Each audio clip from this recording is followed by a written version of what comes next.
Hola, ¿qué tal? Buenas tardes, bienvenidos a este ciclo de entrevistas del canal de TV del diario Digital Conclusión. Vamos a estar charlando con César de la Reza, quien es politólogo, sociólogo y analista de temas económicos y políticos, con quien ya hemos hablado y es un amigo del programa. La idea es que nos pueda contar qué es lo que está sucediendo en Bolivia luego del triunfo de Luis Arce y de David Choquehuanca, ambos de la fórmula presidencial que llevó como candidatos el Movimiento al Socialismo, partido del destituido presidente de Bolivia, Evo Morales. Bueno, la idea es poder charlar con él y ya con este breve introito le damos la bienvenida. Hola, ¿qué tal, César? Y con esta bienvenida, bueno, nos gustaría que nos cuentes qué es lo que está pasando en Bolivia. La situación actual es la siguiente. El gobierno acaba de asumir el tema de la gestión. Está complicado porque han habido muchas actividades ilegales y el gobierno está haciendo un análisis, un estado de situación, porque el gobierno golpista tampoco hizo una transición. Entonces, en realidad, la transición está ocurriendo después de la asunción del poder. Cuando digo transición me refiero a todo el intercambio de información que debe existir entre dos gestiones que se suceden una a la otra. Entonces, en ese sentido estamos todavía en un ámbito de preparación de las cosas, de análisis, de comprensión del estado de las cosas, sobre todo en el ámbito económico. Respecto a la situación económica, como existe una presión por el tema del coronavirus y los efectos colaterales del golpismo, se ha emitido un decreto que otorga un bono llamado bono del hambre, que es alrededor de $150 para temas sobre todo de alimentación. Eso es lo que más inmediatamente se está viendo, lo más rápido en términos de economía. Pero las medidas de carácter estructural, esas aún no las conocemos porque, como dije, se está haciendo un proceso de análisis. Ahora, respecto al asunto de la oposición, ella quedó muy golpeada después de los resultados absolutamente inesperados de las elecciones y no han podido recomponerse.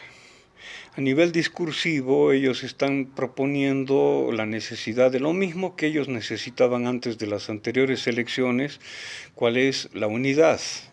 El problema es de que ellos no lo están logrando por los mismos problemas que tuvieron en la anterior vez, que son tradicionales en Bolivia para la derecha, que básicamente son dos cuestiones. Ellos no tienen en realidad un programa ni visión de país y tienen este problema está agravado por su regionalización.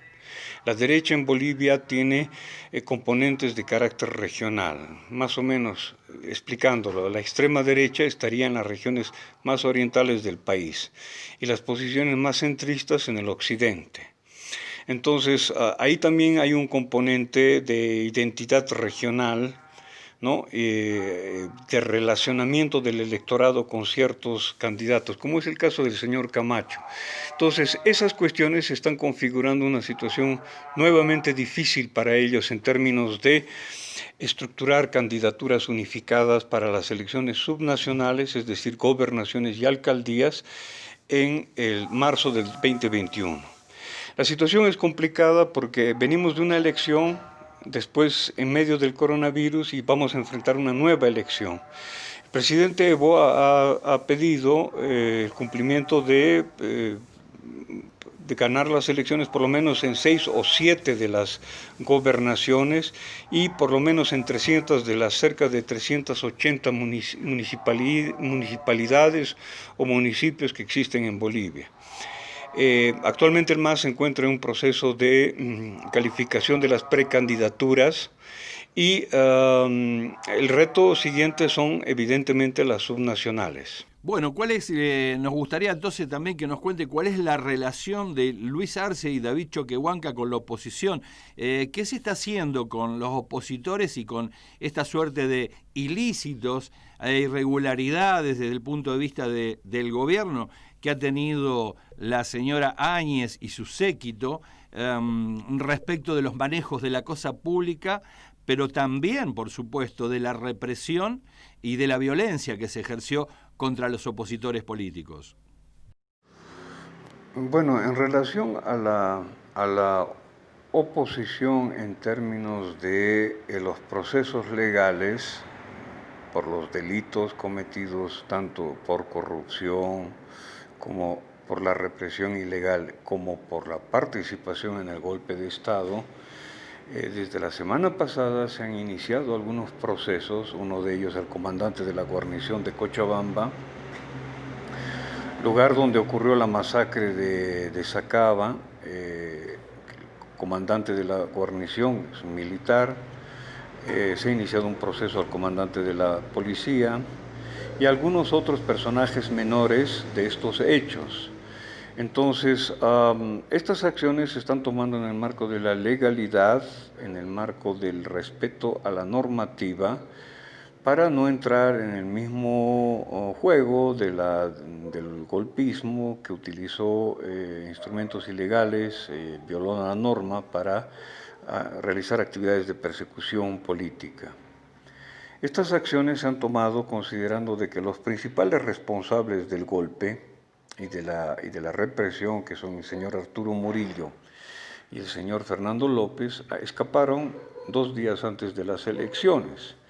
Entonces, se ha empezado a iniciar estos procesos, se están haciendo investigaciones y obviamente la oposición está el reclamo de que esto vendría a ser una especie de persecución política, ¿no? Ya han empezado con ese tipo de cosas, pero sin la fuerza necesaria. Hace 2 días el servicio activo de las Fuerzas Armadas ha hecho una movilización en varios departamentos pidiendo el respeto a la institucionalidad, porque ellos consideran de que está el tema eternamente legal de obedecer órdenes ilegales, obedecer órdenes de qué tipo, y entonces ahí hay una especie de descontento en las filas militares por estas acciones. Eso sería básicamente el escenario. Esto se va a profundizar. Hoy día se ha iniciado una causa al señor Fernando Camacho, que ha sido uno de los protagonistas del golpe de Estado, y eso ha causado cierta reacción en los sectores de la derecha en Santa Cruz. Hay una falta de comunicación y hay una falta de información. Por lo tanto, no queda muy clara la fundamentación de estas causas, etcétera, etcétera.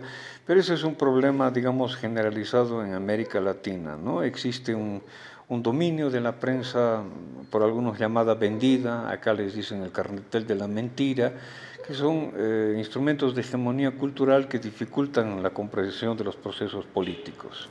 Bueno, otro de los temas que me gustaría preguntarte refiere a qué rol o qué papel va a jugar el litio en el proceso de reconstrucción de Bolivia, dado que es un mineral muy buscado y requerido por aquellos países que de alguna manera han hecho un desarrollo de carácter tecnológico que va a demandar de este insumo que es clave y que también preocupa por la situación en la cual se encuentra la región. Bolivia tiene los mayores yacimientos de litio, Argentina también, y Chile tiene su parte. Así que queremos saber qué rol va a jugar, ¿no?, en la política boliviana en tanto minería respecto de la reconstrucción del país. La cuestión del litio. En el litio tenemos lo siguiente, es una de las empresas que por su condición conocida desde el punto de vista estratégico, fue la que más ataques sufrió durante el año del golpismo. Se nombraron a varios gerentes, se paralizaron las actividades, se paralizaron los contratos, y el gobierno actual está tratando de no rearticular todavía, sino entender el grado o la dimensión de los daños causados. No existe un planteamiento claro sobre lo que se va a hacer. Obviamente que durante la campaña electoral se dijo que se iba a continuar con el modelo soberanista, es decir, que busca la industrialización de estos recursos, obviamente con una participación extranjera, ¿no? Que antes de las elecciones iba a ser fundamentalmente alemana y china, ¿no? Y diversificada para que no existan monopolios, ¿no? Y que se iba a buscar la producción de baterías de litio. La idea es continuar con ese proceso, pero acá es fundamental aún entender cuál es realmente la situación, ¿no? Son muy pocos días desde la asunción del nuevo gobierno y es mucho el daño que se ha causado, ¿no? Entonces, básicamente la idea general es la que acabo de mencionar, pero habrá que ver hasta qué punto todo ello está disponible como base para implementar algún tipo de ejecución de los planes, proyectos, rearticulación de los contratos, etcétera, etcétera. En términos geopolíticos, sin embargo, es muy importante la oportunidad que ha aparecido, porque antes del 2015, la explotación del litio no había madurado lo suficientemente en el Cono Sur, tanto en Chile, sobre todo Argentina, Bolivia y actualmente el Perú, como para conformar una especie de trust internacional o una especie de OPEP del litio.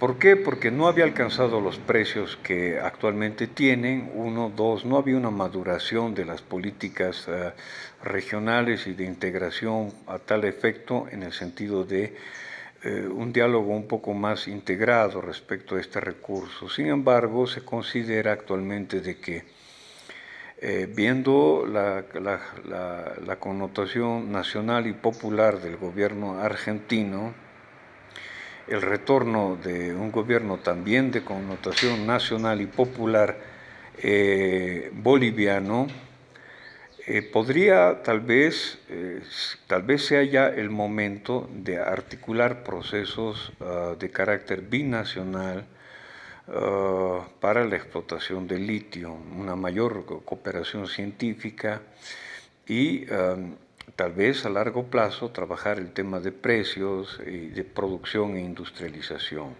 Obviamente no estoy hablando sobre algo que esté ya charlado ni que exista, pero es una condición notoriamente objetiva. Ahorita tenemos los gobiernos con esas características y tenemos los precios que permiten una explotación muy rentable de este recurso. Estos recursos además se encuentran prácticamente en zonas de frontera binacional, tanto los recursos bolivianos como los argentinos, los chilenos y los peruanos. Esperemos de que existan cambios también en Chile y ojalá que en el Perú, y tal vez esa sería una gran oportunidad para de forma fraterna y verdaderamente orientada geopolíticamente podamos conformar una OPEP del litio, porque somos 4 países que en zona fronteriza aledaña tienen estos recursos. Tengo entendido en la Argentina y en Chile existe un cierto grado de desarrollo tecnológico. Nosotros hemos avanzado algo en estos años también. Creo que el país más atrasado en ese sentido, me refiero a recursos propios de investigación, es el Perú, pero tenemos grandes ventajas, ¿no? Entonces, objetivamente esa perspectiva existe. ¿Sabrán los gobiernos aprovecharla? Eso ya es una cuestión que veremos solamente en los próximos años.